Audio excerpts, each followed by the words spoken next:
Hello, and welcome back. In the previous video, we journeyed through the first 5 chapters of the house that was always home. Together, we walked quiet hallways, met kind neighbors, uncovered an old letter tucked inside a cookbook, listened to the echoes of forgotten voices, and spent an ordinary Saturday at Rose's grocery, where we began to discover that the smallest moments often carry the deepest meaning. Today, we'll continue with the second half of the story. The journey ahead becomes a little quieter and perhaps a little more personal. We'll explore the memories we keep, the people who continue to shape us even after they're gone, and the gentle ways life invites us back to the present, one ordinary moment at a time. So, if you're comfortable, take a slow breath, settle in, and let's continue the house that was always home. Chapter 6. The chair no one moved. Some furniture finds its place the day it enters a home. And somehow, it never leaves. Not because it couldn't be moved, because no one ever thought to. The chair sat beside the living room window, angled just enough to catch the afternoon light. The fabric had faded from years of sun. One armrest carried the smooth shine that only countless hands can create. The cushion dipped slightly in the middle, remembering the weight of someone who no longer sat there. Visitors rarely chose it. Without discussing it, they settled elsewhere. Even children seemed to understand. They might race through the house laughing, build blanket forts in the hallway, leave fingerprints on the glass back door, but they skipped that chair as naturally as stepping around a puddle after rain. You never told them to. Some things are learned without words. On Monday mornings, sunlight reached the chair before it reached any other corner of the room. Dust floated through the beam in slow circles. The clock on the mantel ticked. A delivery truck rumbled past. Somewhere down the street, a dog barked twice and decided that was enough. The chair simply waited. It had once belonged to your father. Every evening after dinner, he settled into it with the local paper folded beneath one arm. Sometimes he read every page. Sometimes he fell asleep before finishing the first article, his reading glasses slipping halfway down his nose. No one laughed. Or rather, everyone laughed gently. Your mother would lower the television. Someone would place a blanket over his knees. Eventually, he would wake, pretending he had only been resting his eyes. No one challenged the story. Families often protect one another through small agreements with the truth. Years passed. The newspaper became a tablet. The tablet became a phone. The chair stayed the same. After your father died, someone suggested donating it. It takes up a lot of space. Another person offered to reupholster it. It would brighten the room. You nodded politely. Then nothing happened. The chair remained where it had always been. For a long time, you believed you were keeping it for him. Lately, you had begun to wonder if it had been quietly keeping something for you. One afternoon, Eleanor stopped by carrying a small tin wrapped in a dish towel. I made too many oatmeal cookies. You always make too many. Exactly. She set the tin on the kitchen counter. The smell of cinnamon and brown sugar filled the room before the lid was fully open. You'll have tea with me? I hoped you'd ask. The kettle began its familiar song. Outside, a squirrel darted across the fence, carrying something much too large for its mouth.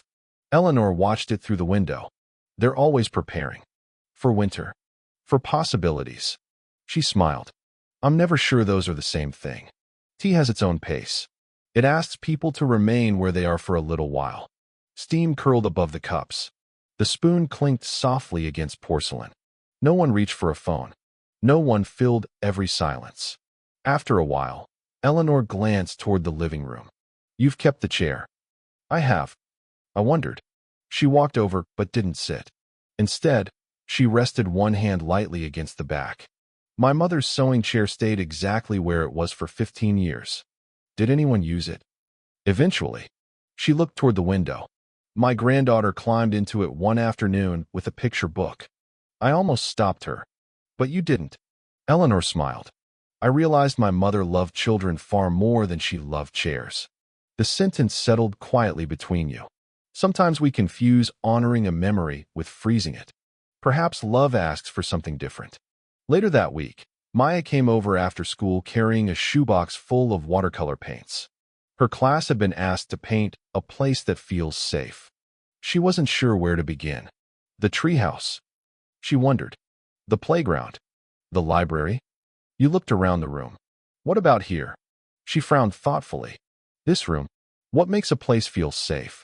She considered the question with the seriousness only children can give simple things. It smells like cookies. She counted on her fingers. The clock always sounds the same. You have blankets. She looked toward the chair. And nobody yells here. That last answer stayed with you long after the paints had been packed away. Safety, it seemed, had very little to do with walls. It lived in voices, in routines, in knowing what would happen next. Saturday brought the first truly cool morning of the season. Mr. Collins appeared carrying a small toolbox. I've got an extra hour. Dangerous thing to tell a neighbor. He laughed. Together you tightened loose cabinet hinges, replaced a burned-out porch light, and finally fixed the screen door that had complained every summer for years. When the work was finished, you both ended up in the living room with glasses of iced tea. His eyes drifted toward the chair. I remember him sitting there. So do I. He gave terrible advice about baseball. You laughed. He really did. But he listened well. Mr. Collins nodded. That mattered more. After a while he asked, almost casually, mind if I sit? For just a second, your answer caught somewhere inside you. Not because you wanted to say no, because you realized no one had ever asked before. Of course.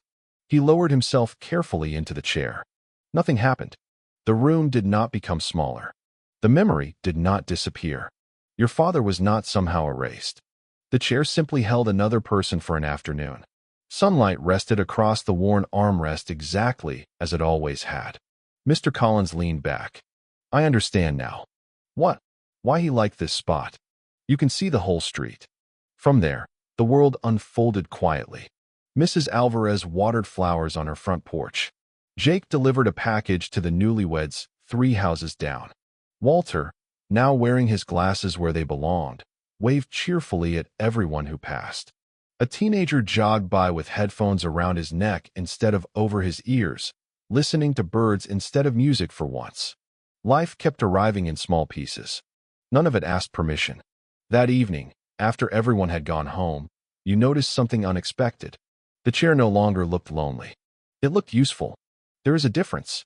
Objects do not honor the people we miss by remaining untouched. A piano fulfills its purpose when someone plays it. A recipe survives because another pair of hands measures the flour.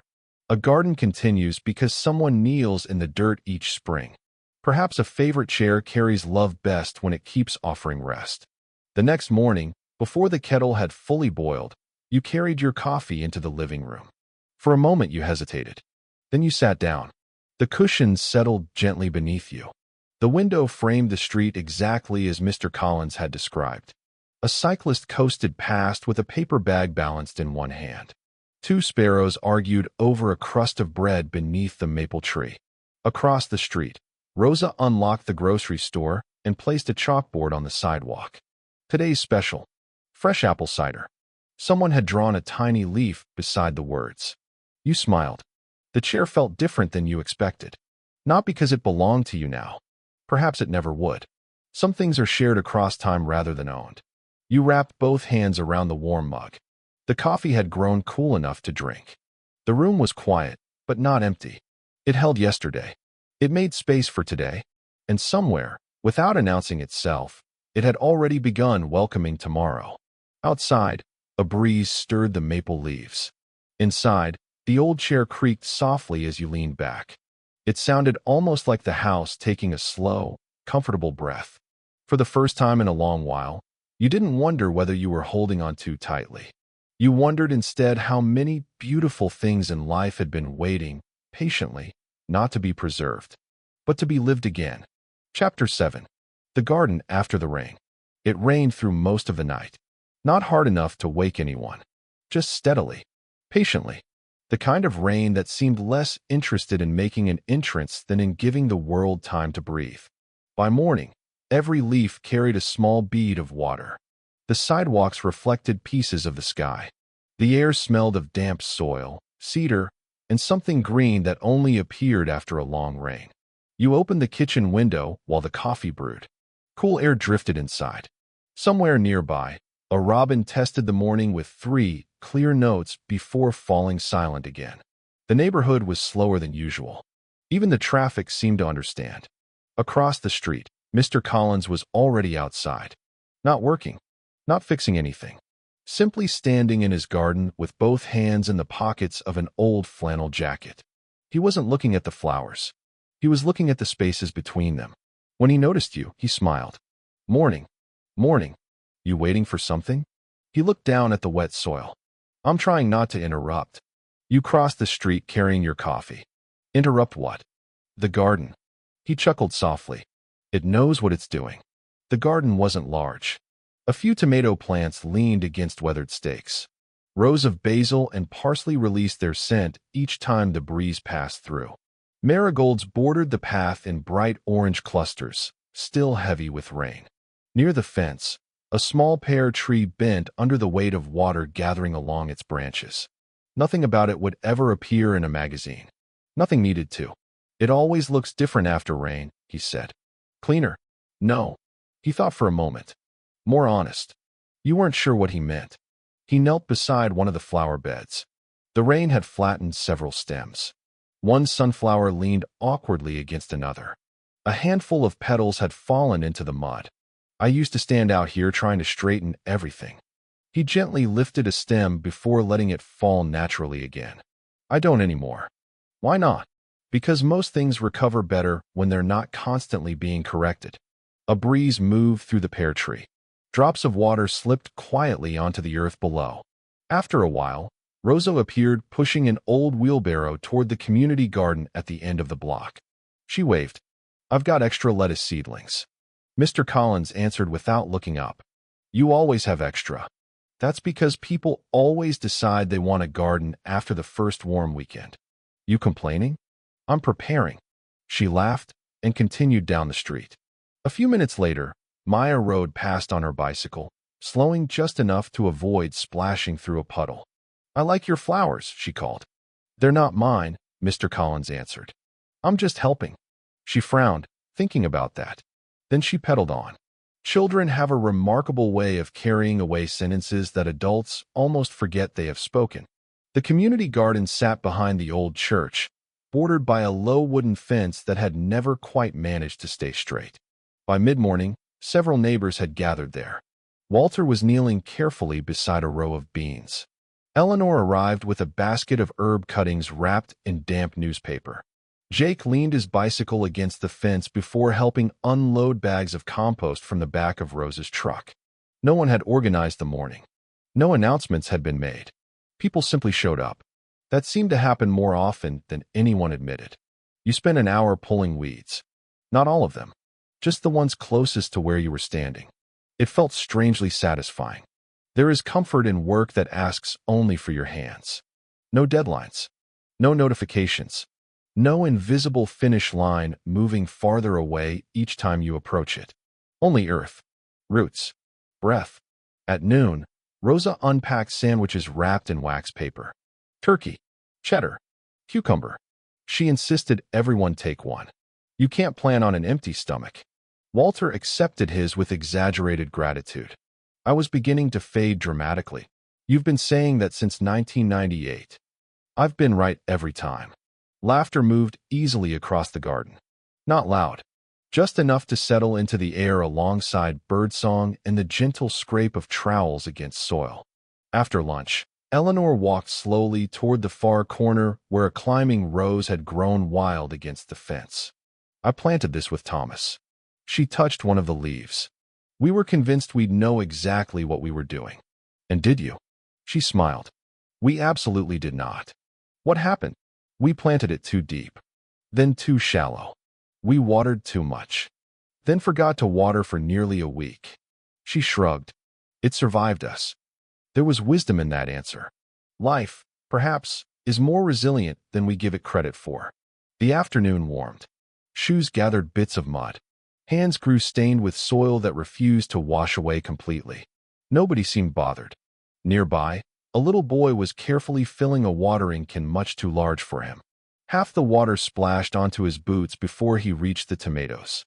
His grandmother thanked him as though he had saved the entire harvest. The plants didn't seem to mind. Neither did anyone else. Clouds drifted apart, leaving long ribbons of blue overhead. Sunlight found the rain still clinging to spider webs stretched between the garden stakes. For a few minutes, each web shimmered like fine glass. Then the droplets disappeared. No one marked the moment. Beauty often arrives without asking to be witnessed. Late in the afternoon, Mr. Collins handed you a small packet of seeds. No label. I forgot to write one. So what are they? I suppose we'll both find out. You laughed. That seems risky. So is every spring. On the walk home, you carried the seeds in your jacket pocket. They felt almost weightless. At the corner, Jake was helping Mrs. Alvarez carry groceries up her front steps. Rosa swept leaves away from the entrance to her store. Walter paused to admire a row of newly planted herbs, as though greeting old friends. The neighborhood had not become perfect. One porch still needed repairing. One fence leaned.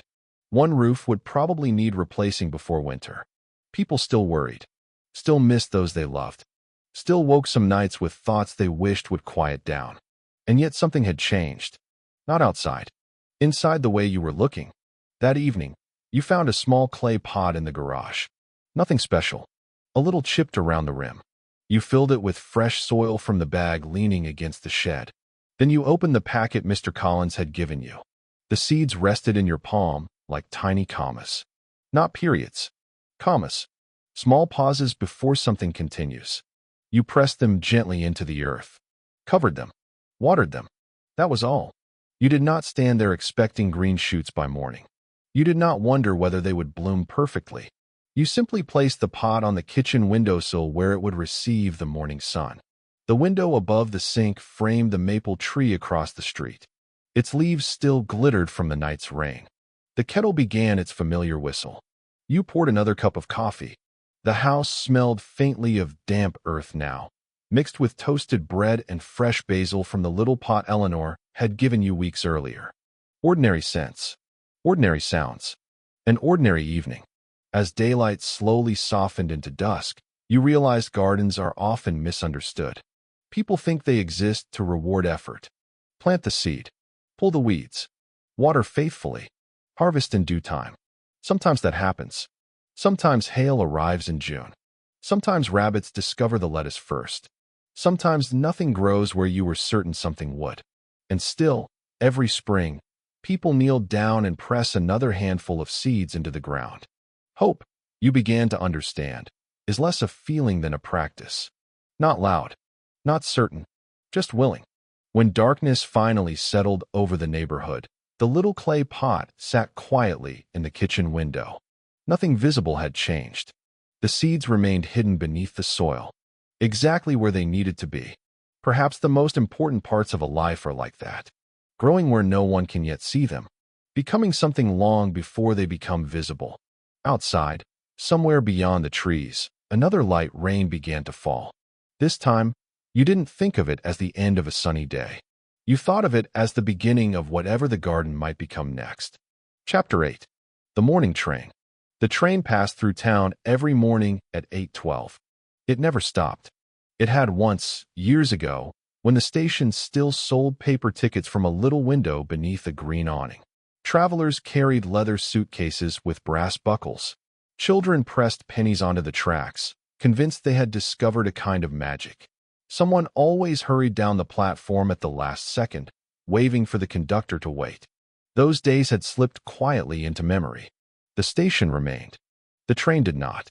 Now it rolled through without slowing, its whistle echoing across the neighborhood before disappearing toward places whose names you rarely thought about. Even so, people still noticed it. Mrs. Alvarez paused while watering her roses. Walter looked up from whichever newspaper he happened to be reading. Rosa sometimes stepped outside her grocery store for just a moment, coffee mug warming her hands. No one waved, but everyone listened. The sound had become part of the morning, as dependable as the church bells or the mail truck. You hadn't paid much attention to it until one Tuesday in late October. The air carried the first real hint of winter. Leaves gathered in amber drifts along the sidewalks. Someone nearby was burning a small pile of branches, and the scent of wood smoke floated gently through the neighborhood. The kettle had just begun to hum when the whistle came.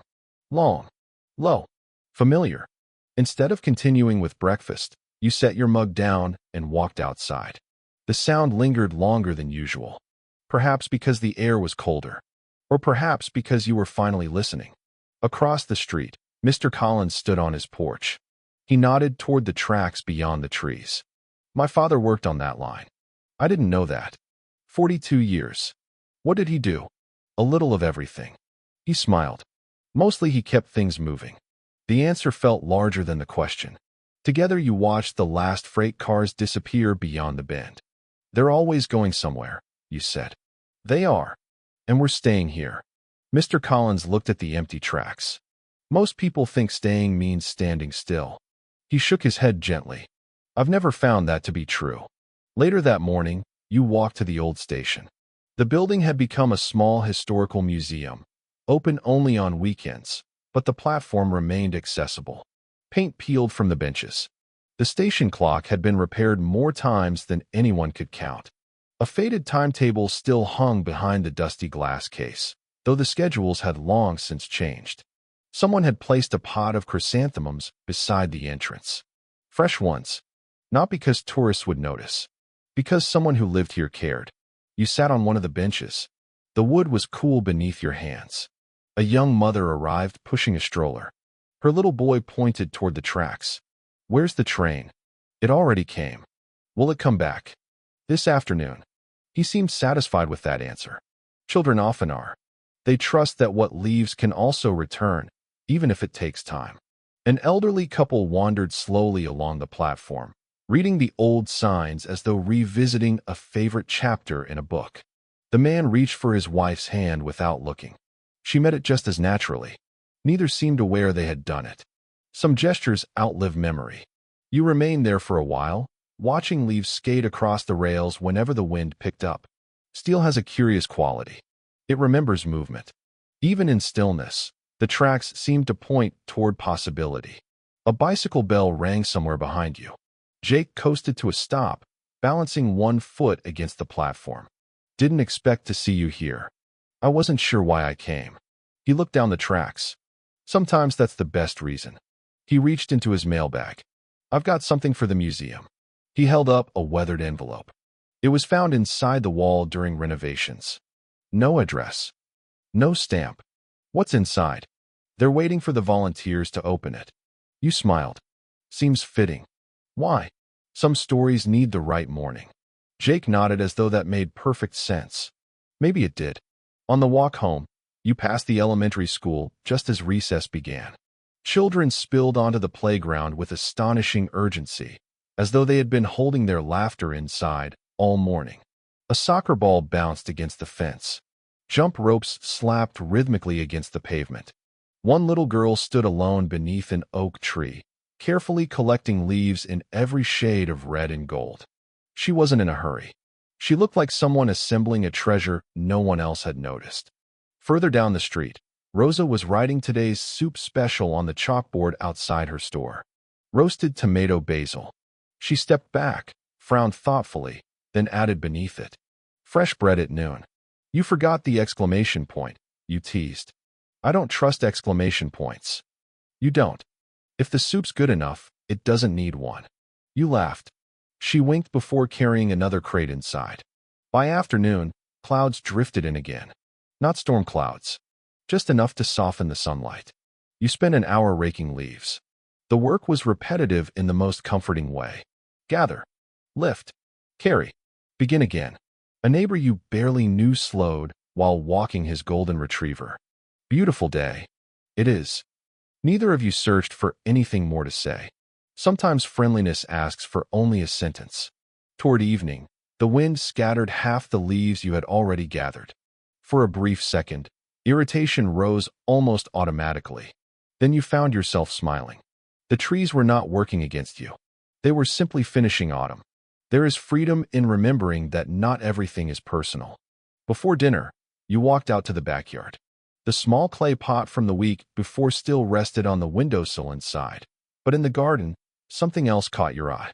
Near the fence, where you could have sworn there had been only bare soil, a tiny green shoot had emerged.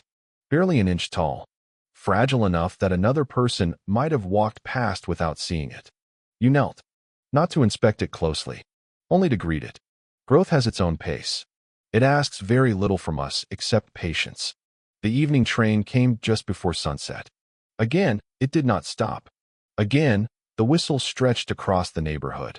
This time, instead of wondering where it was going, you found yourself thinking about all the people whose mornings and evenings had quietly crossed paths because of that sound. A baker sliding bread into the oven. A nurse ending the night shift. A teacher erasing the last notes from a chalkboard. A widower watering tomatoes. A child racing home before the streetlights came on. Lives unfolding separately, connected by things so ordinary they were almost invisible. After dark, you settled into the old chair by the window with a book resting unopened on your lap. The house had become familiar in a new way. Not because it had changed, because you had. The upstairs room still held old boxes. The cookbook still sheltered a folded letter. Rosa would open her grocery store before sunrise tomorrow. Mr. Collins would likely scatter birdseed beneath the maple tree. The train would pass at 8:12. Life would continue offering its ordinary invitations. Some you would notice, some you would miss. That, too, was part of living. You no longer believed peace arrived all at once, like sunlight breaking through heavy clouds. It seemed more likely to arrive the way morning entered a room. Quietly, across the floorboards first, then the windowsill, then the table where someone had forgotten to put away a coffee mug. Until, before you realized it, everything was gently illuminated. Outside, the whistle faded into the distance. Inside, the clock marked another passing minute. Neither sound asked you to hold on. Neither hurried you forward.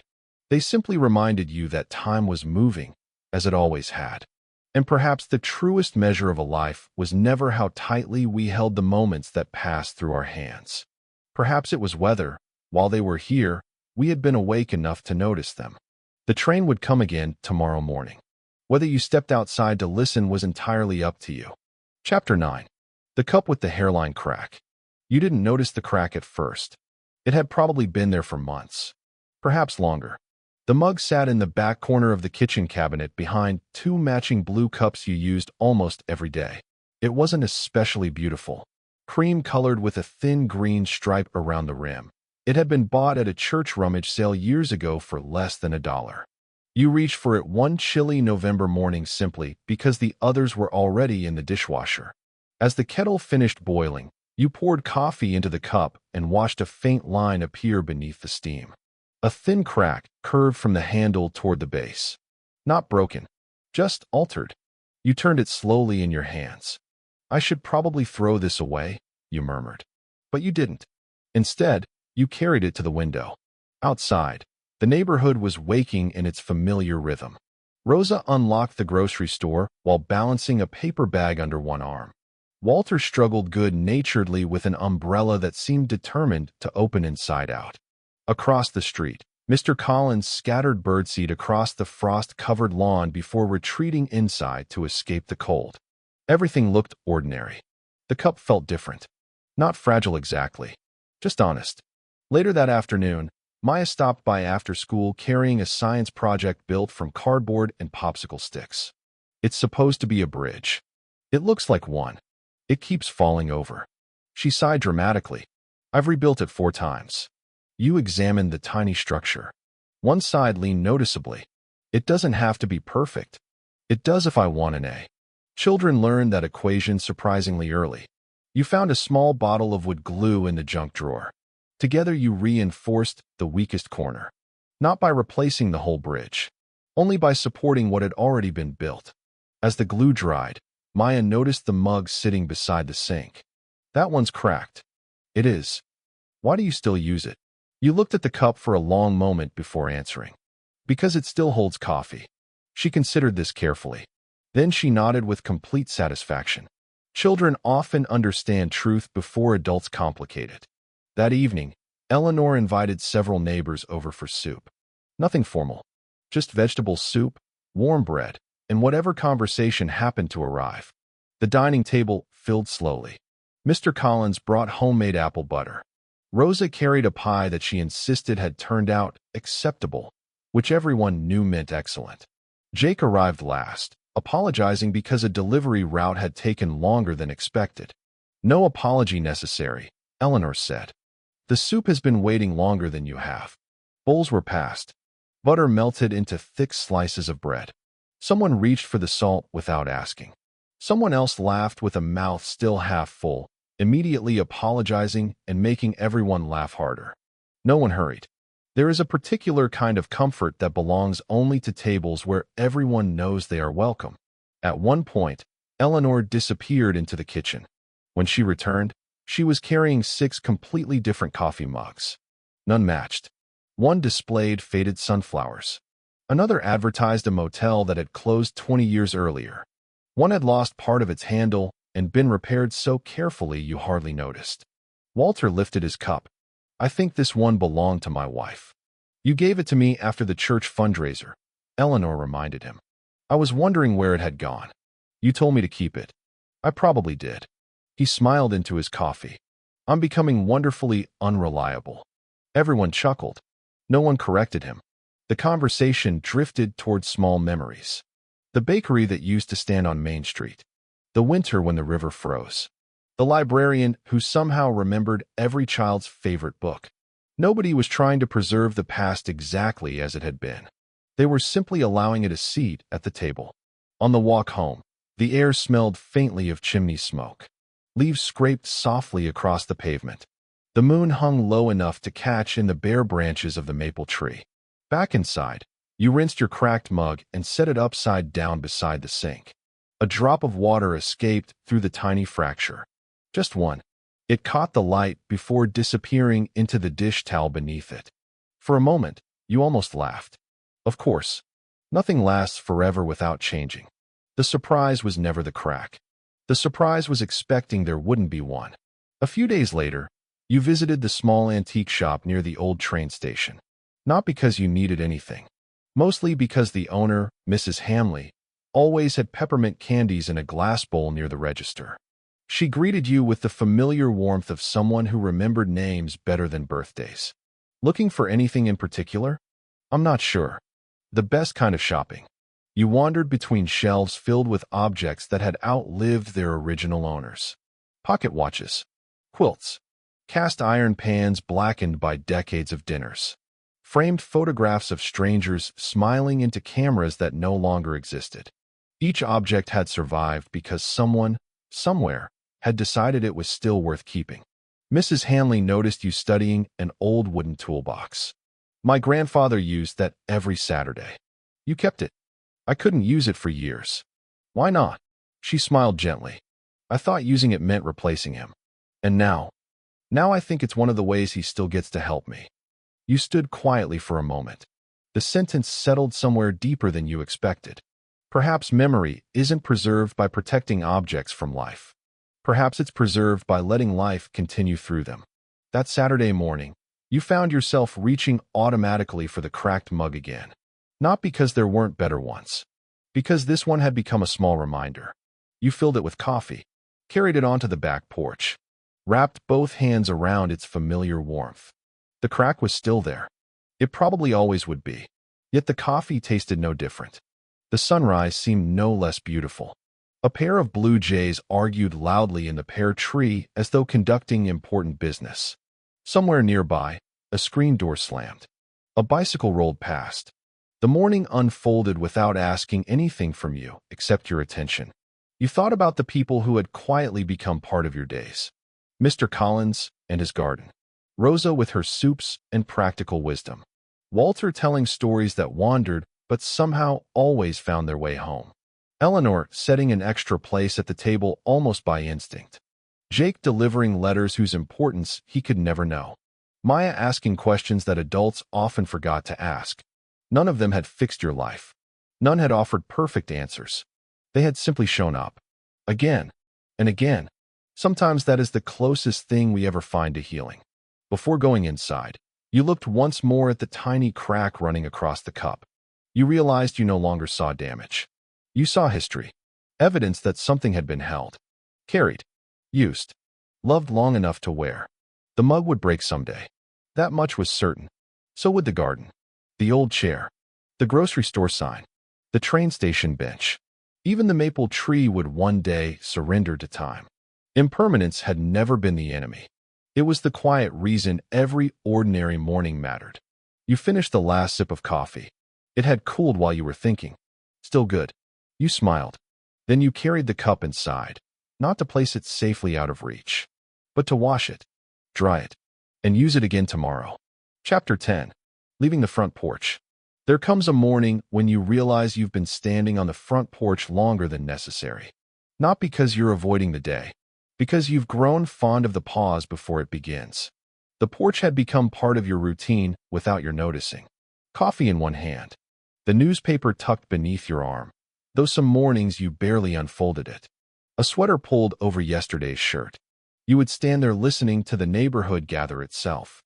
A garage door humming open, a screen door slapping shut, the soft rumble of a garbage truck turning the corner. Somewhere, someone laughing before 8 o'clock. The world rarely announced its beginning. It simply started. One crisp morning in early November, you found Walter already halfway down the sidewalk, walking more slowly than he had the year before. He lifted a hand. Coming. Where? He shrugged. Nowhere special. It sounded like a good destination. You grabbed your jacket. The coffee could wait. Together you walked without deciding on a route. Past Rosa's grocery, where fresh oranges were stacked in wooden crates outside the door. Past the elementary school, where a crossing guard greeted every child by name. Past the barber shop, where the striped pole had been spinning so long it seemed older than the building itself. Neither of you felt the need to fill every block with conversation. Some friendships become comfortable enough to include silence. Walter stopped outside the bakery. The windows had already begun to fog from the warmth inside. You hungry? I wasn't. But the smell is changing my mind. The bell above the door gave its familiar chime. Warm air wrapped itself around you. Fresh sourdough cooled on wooden racks. Cinnamon rolls rested beneath a sheet of wax paper. Someone in the back laughed as trays clattered onto a metal counter. The young woman behind the register smiled. The usual? Walter nodded. She remembers? Everybody likes being remembered.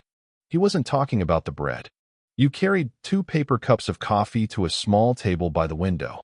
Outside, people hurried through the cold with collars turned upward. Inside, nobody seemed rushed. An elderly man carefully folded the crossword page before handing it to his wife. A nurse in blue scrubs stood near the counter eating a muffin between shifts. A teenager wearing a grocery apron stopped in long enough to buy a single bagel before racing back to work. Lives touched one another in places like this without ever fully meeting. And somehow that was enough. Walter tore his toast in half. You know what retirement surprised me with? What? It wasn't the extra time.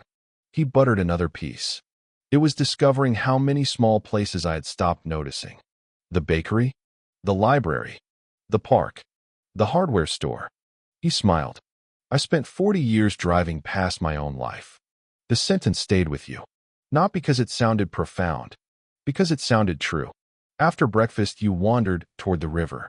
Rain from earlier in the week had raised the water slightly. Brown leaves floated downstream beside small branches that spun slowly in the current. A fisherman stood beneath the bridge. He hadn't caught anything. He looked perfectly content. Further along the path, Maya and her mother were tossing breadcrumbs to a cluster of ducks. Maya spotted you immediately. They remember me now. The ducks? She nodded confidently. I think so. Her mother smiled. I've stopped arguing. You crouched beside the water. The ducks certainly acted as though Maya belonged there. Perhaps recognition is built less through brilliance than through returning. On the way back, you passed the community bulletin board outside the post office. Someone had pinned a flyer for a holiday concert. Another advertised free blood pressure screenings. One handwritten note simply read, Found, gray cat with white paws. Very friendly. Please call. Life, you thought, is often held together by pieces of paper and people willing to read them. Near noon, clouds drifted apart and sunlight spilled across the sidewalks. You found yourself slowing without meaning to. Not because your legs were tired, because there was suddenly no reason to hurry. For so many years, every walk had been connected to an errand. Milk. Appointments, deadlines, school pickups, repairs. There had always been somewhere beyond the place you were standing. Now the walking itself seemed enough. When you reached home, the front porch looked exactly as you had left it. Your empty coffee mug still rested on the railing. The newspaper remained folded. Nothing had changed, except that somehow everything had. You climbed the steps more slowly than usual. Before opening the front door, you turned back toward the street. Mrs. Alvarez was trimming the last of her roses before winter. Rosa carried a box of apples inside the grocery store.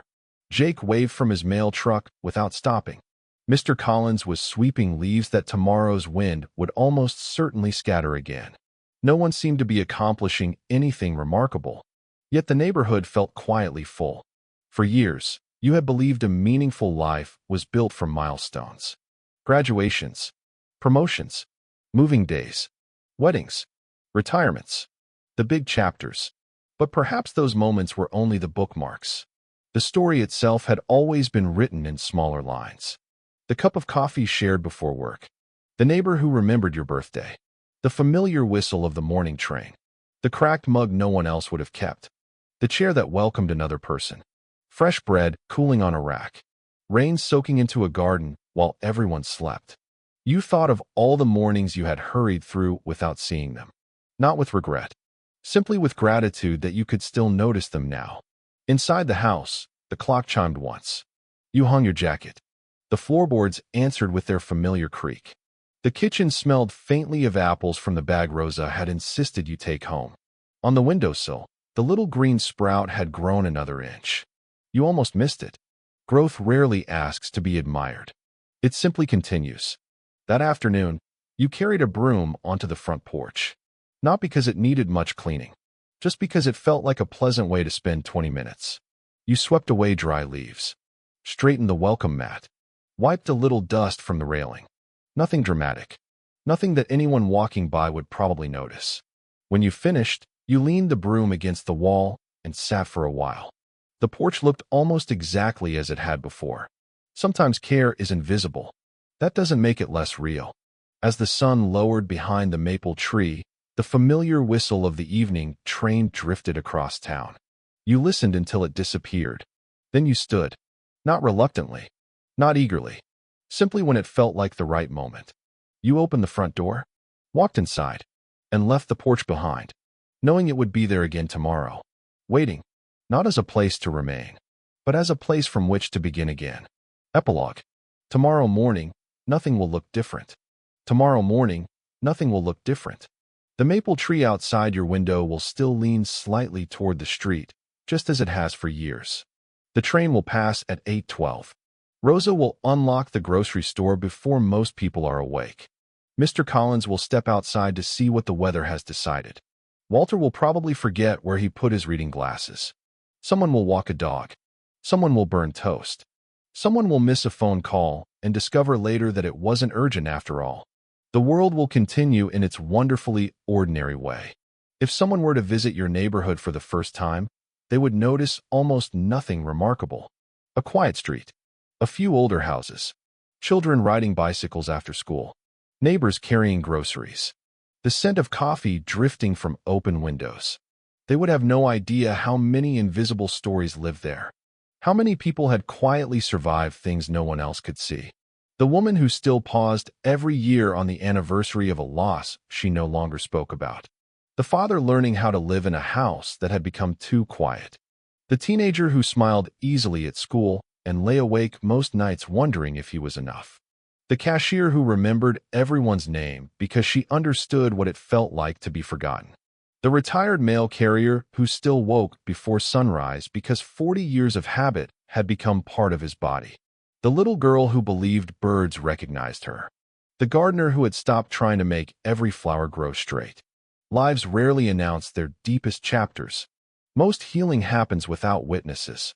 If there has been a thread running through these pages, perhaps it is not really about a house, or a chair, or a cracked cup, or a train. Those were only places where something quieter could be seen. This has always been a story about attention, about the extraordinary changes that begin when we stop asking life to become different before we agree to live it. There was a time when you believed peace would arrive after one final problem had been solved, after one more difficult conversation, after enough money had been saved, after regret had finally become silence, after the right apology, after the right diagnosis, after retirement, after forgiveness, after certainty. Life kept moving those finish lines, not out of cruelty, simply because life was never designed to end in a permanent state of arrival. There is always another season, another goodbye, another beginning that doesn't look like one. The strange gift is that peace was never waiting there. It kept appearing here, in moments too small to impress anyone, waiting for water to boil, folding clean towels while the afternoon sun crossed the hallway floor, listening to rain tap softly against the kitchen window, standing in line behind a stranger choosing between two kinds of cereal, watching steam disappear from a coffee cup before taking the first sip, opening the curtains on a winter morning and finding frost painted across the glass, holding the door open for someone whose name you'll never know. None of these moments solve a life. Together, they become one. Perhaps that is why wisdom so often feels disappointingly ordinary. It asks less for transformation than for participation. Look closely at almost anyone you admire. The truly kind teacher, the nurse whose calm steadies an anxious room, the mechanic who explains things without making anyone feel foolish, the grandmother whose kitchen somehow makes everyone speak more gently, the friend who remembers to call on difficult anniversaries. Their lives are rarely built on dramatic moments. They are built on thousands of ordinary responses repeated until they become character. One patient answer, one honest apology, one more chance, one more walk, one more morning. This neighborhood taught you that. Not through speeches, through repetition. Rosa opening her store whether business was slow or busy. Mr. Collins planting seeds without demanding guarantees. Eleanor setting another place at the table almost out of instinct. Jake carrying letters whose contents he would never read. Walter greeting people whose names he occasionally forgot, but whose faces he never stopped recognizing. Maya asking questions adults had learned not to ask anymore. None of them believed they were changing the world. Perhaps they were. Quietly, the way spring changes a hillside. So gradually that no one notices until one morning the trees are green again. You may finish this story and wake tomorrow feeling exactly the same. The anxious thoughts may still arrive while you're brushing your teeth. Grief may still be waiting beside the bed before your feet touch the floor. The old inner critic may recognize your reflection before you do. Healing is rarely dramatic enough to satisfy the imagination. It seldom arrives like lightning. More often, it resembles learning a familiar road so well that one day you realize you haven't needed the map for quite some time. You still take wrong turns. You simply know your way back sooner. That may be enough. More than enough, perhaps. One day, months from now, you may find yourself standing in a grocery store, waiting longer than expected. The line barely moves. Someone ahead of you is searching for exact change. A child is asking endless questions. Your phone vibrates inside your pocket. For reasons you cannot explain, you leave it there. Instead, you notice the wheels of your shopping cart squeaking softly against the floor. You notice the smell of oranges stacked near the entrance. You notice an elderly couple quietly deciding which loaf of bread to buy. You notice your own breathing. Nothing remarkable has happened. And yet something has. You came back. Not to a house. Not to a memory. To this moment. That is all anyone has ever really meant by coming home. Not reaching a destination. Recognizing where your life has been waiting all along. Tomorrow morning, nothing will look different. The dishes will still need washing. Leaves will continue falling. The train will keep passing through town without stopping. People you love will still be imperfect. So will you. The world will not become easier because you have finished reading these pages. But perhaps it will become slightly easier to see. And sometimes, seeing clearly is the beginning of everything else. So tomorrow morning, before the coffee grows cold, before the news, before the list of things that must be done, before the familiar voice begins telling you who you should have been, open the window. Listen for whatever is already there. The birds if they have arrived. The rain if it has. The quiet if it hasn't left yet. Stand there for one breath longer than you normally would. Not to become someone new, only to meet the person who has been patiently waiting beneath all the noise. Then begin your day. Not perfectly, not fearlessly, not with every answer, just awake. And if, somewhere in the middle of an ordinary Tuesday, you forget everything this story tried to say, if you hurry, if you worry, if you judge yourself more harshly than you would ever judge another person, remember this. Homes are not built in a single day. Neither are human beings. There is always another morning, always another cup of coffee, always another chance to notice the light crossing the floor. And perhaps that has been the quiet promise hidden inside every chapter. Life does not ask us to become extraordinary, only to be fully present for the ordinary while it is still here. The rest, like the train beyond the trees, like rain sinking into a waiting garden, like bread rising before dawn, will continue in its own time. And that is enough, more than enough.